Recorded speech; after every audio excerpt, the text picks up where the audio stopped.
আইনটি নিয়ে আজকে কথা বলছি। এই আইনটির অনেকগুলো পানিশমেন্টের কথা রয়েছে। আমি একটু আগে বললাম, তারপরেও আমি বলছি আবারও যে পানিশমেন্ট প্রসিডিউরটা কি রয়েছে সেটি আমি এই কারণে বলছি যে কেন আপনি আইন জানবেন সেই সেই প্রেক্ষাপটটি বোঝানোর জন্য বলছি।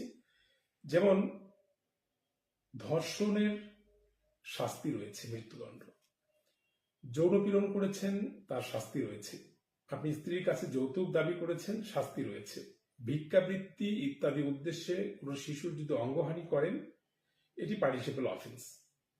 ইনফ্যাক্ট আপনি এই ঘটনাগুলো নিয়ে যদি কোনো মিথ্যে মোকদ্দমা করেন সেটিও পানিশেবল অফেন্স।